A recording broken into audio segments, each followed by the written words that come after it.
আপনি যদি একজন বাংলাদেশের নাগরিক হন, আপনার একটি বৈধ পাসপোর্ট থাকে, তাহলে আপনি এই পাসপোর্ট দিয়ে কোনো ধরনের ভিসা জটিলতা ছাড়াই প্রায় 40টার মতো দেশ ভ্রমণ করতে পারবেন। আমরা যারা ভ্রমণ পিপাসু মানুষ এবং বিভিন্ন দেশে আমরা ঘুরতে পছন্দ করি, আমরা আজকের এই ভিডিওর মাধ্যমে জানতে পারবো তারা কিভাবে খুবই অল্প খরচে এবং সহজ পদ্ধতিতে এই দেশগুলা ভ্রমণ করতে পারবেন।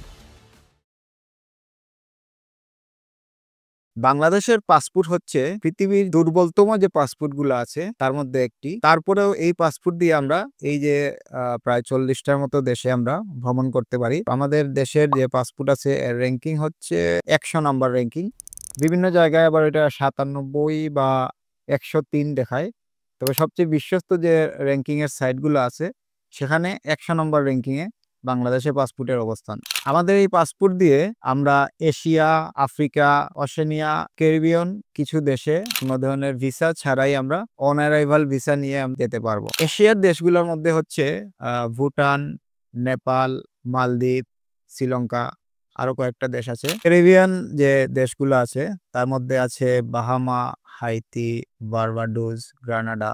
আফ্রিকার দেশগুলোর মধ্যে আছে বুরুঙ্গি, কেনিয়া, সোমালিয়া, টোগো। ওশেনিয়া দেশগুলোর মধ্যে আছে ফিজি, কিরিবাতি, নিউয়ে। এছাড়াও যে দেশগুলা আমরা এখানে সময় স্বল্পতার জন্য বলিনি, সেগুলো আপনারা ডেসক্রিপশনে পেয়ে যাবেন। আমরা সবগুলা দেশের একটা তালিকা আপনাদেরকে দিয়ে দিব আপনাদের দেখার সুবিধার্থে, যাতে আপনারা এখান থেকে আপনাদের পছন্দের যে দেশটা আছে সেখানে আপনারা খুব সহজে অল্প খরচে ভিসা জটিলতা ছাড়াই আপনারা ভ্রমণ করতে পারেন। তবে এখানে কিছু কথা আপনাদেরকে বলে রাখি, এখানে কয়েকটা দেশ আছে যেখানে বাংলাদেশ থেকে সরাসরি বিমান যোগাযোগ বা স্থল যোগাযোগ না থাকার কারণে আপনি সরাসরি সেখানে যেতে পারবেন না। সেজন্য আপনাকে কি করতে হবে, ওই দেশের যে পাশাপাশি যে দেশ আছে, যে দেশে আমাদের সাথে সরাসরি যোগাযোগ আছে, সেখানে আপনাকে প্রথমে যেতে হবে এবং সেখান থেকে হচ্ছে আপনি আপনার অন অ্যারাইভাল ভিসাটা নিয়েই আপনি ওই দেশ ভ্রমণ করে চলে আসতে পারবেন। এখানে ভ্রমণ করার যে শর্তগুলো আছে সেখানে খুব কঠিন কোনো শর্ত নেই। সব দেশের ক্ষেত্রেই